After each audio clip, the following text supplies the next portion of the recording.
Welcome to Pranav edu infos. டிஆர்பியோட next notification வந்து annual பிளானரில் என்ன கொடுத்துருக்குறாங்க அப்படின்னு பார்த்தோம்னா டிஎன் டெட் எக்ஸாமுக்கான நோட்டிஃபிகேஷன் தான் நம்மளுக்கு வரப்போகுது. அதில் வந்து ஜனவரி 2026 வந்து தமிழ்நாடு கவர்மெண்ட்டு டிஆர்பி மூலமாக 19,260 போஸ்ட்டை வந்து தோராயமாக நிரப்ப போகிறாங்க. அதில் செகண்ட் கிரேட் டீச்சர்ஸ் எக்ஸாமுக்கான நோட்டிஃபிகேஷனும் வேக்கன்சிஸும் இருக்க போகுது. அந்த செகண்ட் கிரேட் டீச்சர் எக்ஸாமுக்கான எலிஜிபிலிட்டி என்ன அப்படின்னு பார்த்தோம்னா டெட்டு பேப்பர் 1 வந்து கம்ப்ளீட் பண்ணியிருக்கணும், குவாலிஃபை ஆகிருக்கணும். இப்போ வந்து நம்ம என்ன பார்க்க போகிறோம் அப்படின்னு பார்த்தோம்னா அந்த டெட்டு பேப்பர் 1 எக்ஸாமுக்கான எஜுகேஷ்னல் குவாலிஃபிகேஷன் என்ன, ஏஜ் லிமிட் என்ன, எக்ஸாம் பேட்டர்ன் வந்து எப்படி இருக்கும், எக்ஸாம் பேட்டர்ன் வந்து மாறப்போகுதா, கொஸ்டின் வந்து டஃப்பாக வருமா, அதுக்கான குவாலிஃபைடு மார்க் என்ன, என்னென்ன புக்ஸ்லாம் வந்து இந்த எக்ஸாமுக்கு டெட் பேப்பர் 1 குவாலிஃபை ஆகுறதுக்கு நம்ம வந்து ப்ரிப்பேர் பண்ணணும், புக் மெட்டீரியல்லாம் கலெக்ட் பண்ணணும் அப்படின்றத பற்றி இந்த வீடியோவில் வந்து கம்ப்ளீட்டாக பார்த்துடலாம். அதுக்கான எஜுகேஷ்னல் குவாலிஃபிகேஷன் வந்து என்ன அப்படின்னு பார்த்தோம்னா +2க்கு அப்புறமா நம்ம வந்து 2 இயர்ஸ் டிடெட் கோர்ஸ் வந்து படிச்சிருக்கணும், டிப்ளமா இன் டீச்சர் எஜுகேஷன் வந்து நம்ம படிச்சிருக்கணும். அடுத்து டீச்சர் ட்ரைனிங் முடித்தவங்க மட்டும் இல்லாமல் செகண்ட் இயர் படிக்கிறவங்களும் வந்து இந்த எக்ஸாமை வந்து எழுதலாம், டெட் பேப்பர் 1 வந்து எழுதலாம். அடுத்து +2 முடித்ததுக்கு அப்புறமா 4 years bachelor of elementary education course வந்து கம்ப்ளீட் பண்ணியிருக்கணும், அல்லது ஃபைனல் இயர் ஸ்டூடெண்ட்ஸ் வந்து எழுதலாம். அடுத்து மூணாவதாக வந்து என்ன அப்படின்னு பார்த்தோன்னா +2 with 2 years diploma in special education course வந்து படிச்சிருக்கணும், அல்லது அந்த exam diploma in special education வந்து செகண்ட் இயர் படிக்கிறவங்களும் எழுதலாம். அடுத்து ஏதாவது ஒரு degree with 2 years diploma in teacher education வந்து முடிச்சிருக்கணும். அதே மாதிரி டிகிரி வித் பிஎட் கம்ப்ளீட் பண்ணவங்க அல்லது ஃபைனல் இயர் படிக்கிறவங்க கூட இந்த பேப்பர் 1 வந்து எழுதலாம். டிகிரி வித் டிடெட் முடித்ததுக்கு அப்புறமா நீங்கள் வந்து பேப்பர் 2லையும் எழுதி பிடி அசிஸ்டண்ட் கூட ஆகலாம். அடுத்து இதுக்கான ஏஜ் லிமிட் என்ன அப்படின்னு பார்த்தோன்னா மினிமம் வந்து 18 இயர்ஸ் ஓல்டு வந்து இருக்கணும். மேக்ஸிமம் வந்து ஏஜ் லிமிட்டே வந்து கிடையாது. பட் நியமன தேர்வுக்கு வந்து மேக்ஸிமம் ஏஜ் லிமிட் வந்து உண்டு.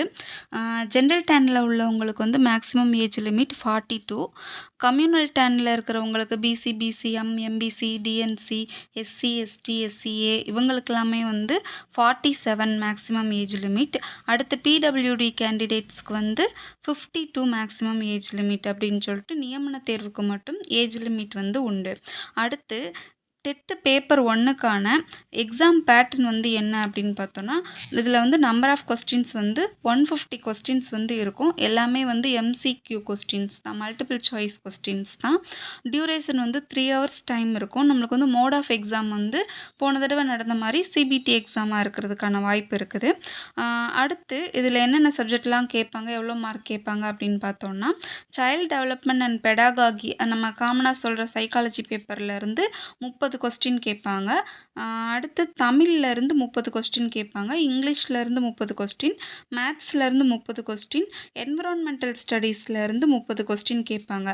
இதில் வந்து சைல்டு டெவலப்மெண்ட் அண்ட் பெடாகாகி பேப்பரும் அடுத்து மேத்ஸும் என்விரான்மெண்டல் ஸ்டடீஸும் வந்து தமிழ் அண்ட் இங்கிலீஷ் 2 லாங்குவேஜ்லேயுமே கொஸ்டின் பேப்பர் வந்து செட் பண்ணியிருப்பாங்க.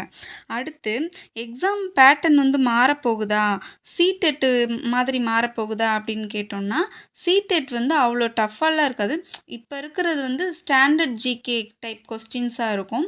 சிடெட் மாதிரி கொஸ்டின் பேட்டர்ன் மாறுது அப்படின்னா டஃப்பாக இருக்கும்னு நினச்சி நீங்கள் வந்து பயப்பட வேண்டாம். கொஸ்டின் வந்து புரிஞ்சு எழுதுறது மாதிரி இருக்கும், அவ்வளோதான். கொஸ்டினோட ஸ்டாண்டர்டு மட்டும்தான் மாறும், இப்போ கொஞ்சம் புரிஞ்சு எழுதுறது மாதிரி இருக்கும்.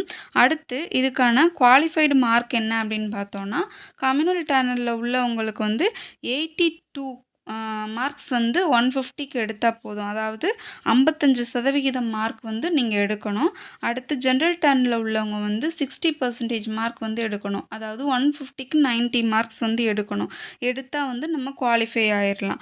அடுத்து என்னென்ன புக்ஸ்லாம் இந்த எக்ஸாமுக்கு வந்து படிக்கணும் அப்படின்னு பார்த்தோன்னா எஸ்சிஆர்டி புக்ஸில் வந்து நம்ம ஸ்டேட் போர்ட் புக்ஸில் வந்து 1st ஸ்டாண்டர்ட்லேருந்து 2nd ஸ்டாண்டர்ட் வரைக்கும் Tamil, English, maths and environmental science சூழ்நிலை அறிவியல் அப்படின்ட்டு ஒரு புக் இருக்கும். அது மட்டும் படிக்கணும். அடுத்து 3rd ஸ்டாண்டர்ட்லேருந்து 5th ஸ்டாண்டர்ட் வரைக்கும் Tamil, English, maths, science, social science book வந்து படிக்கணும். அடுத்து இதில் வந்து கூடுதலா வந்து 6th to 8த்தும் சேர்த்து படித்து வச்சுக்கிட்டோம் அப்படின்னா கூடுதலா இன்னும் ஒரு 5 கொஸ்டின்ஸ் வந்து நம்மளுக்கு அட்டெண்ட் பண்ண ஈஸியா இருக்கும். அடுத்து இந்த கொஸ்டின் வந்து ரொம்ப டஃப்பா இருக்குமா அப்படின்னு கேட்டா, அது வந்து நீங்க மத்த பேர் சொல்றத வச்சு முடிவு பண்ணாதீங்க. ப்ரீவியஸ் இயர் கொஸ்டின் பேப்பர எடுத்து பாருங்க.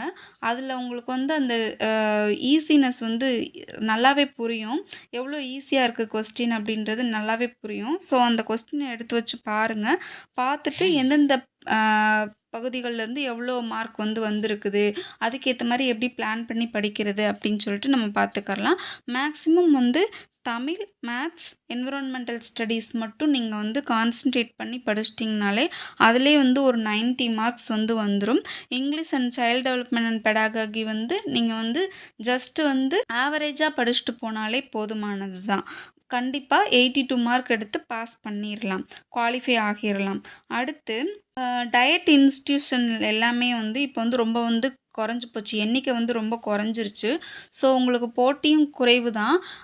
டிடெட் படிச்சவங்க எல்லாருமே வந்து ஃபீல் பண்ண வேணாம். அந்த கோர்ஸ்க்கான வேல்யூ வந்து எப்பவுமே இருந்துக்கிட்டே தான் இருக்க போது. நீங்க வந்து ஒரு 20,600 பேசிக் பேல கவர்மெண்ட் ஸ்கூல்லயோ அல்லது கவர்மெண்ட் எய்டட் ஸ்கூல்லயோ வந்து செகண்ட் கிரேட் டீச்சர் ஆகிரலாம்.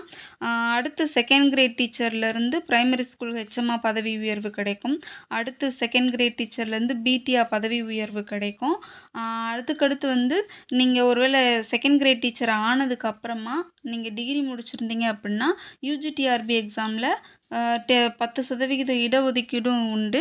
அதே மாரி நீங்க வந்து செகண்ட் கிரேட் டீச்சர் ஆனதுக்கப்புறமா பிஜி வித் பிஎட் முடிச்சிருந்தீங்க அப்படின்னா, பிஜிடிஆர்பி எக்ஸாம்லயும் 10% இடஒதுக்கீடு உண்டு. ஸோ நல்லா ப்ரிப்பேர் பண்ணி இந்த தடவ வர யுஜிடிஆர்பி எக்ஸாம்ல எஸ்ஜிடி எக்ஸாம்ல வந்து பாஸ் பண்ணுறதுக்கும், யுஜிடிஆர்பி எக்ஸாம்ல பாஸ் பண்ணி பிடி ஆகுறதுக்கும், எஸ்ஜிடி ஆகுறதுக்கும் என்னோட வாழ்த்துக்கள். இந்த தகவல் வந்து உங்களுக்கு வந்து பயனுள்ளதா இருந்தது அப்படின்னா, நம்ம சேனலை சப்ஸ்கிரைப் பண்ணுங்க, ஷேர் பண்ணுங்க. Thank you friends.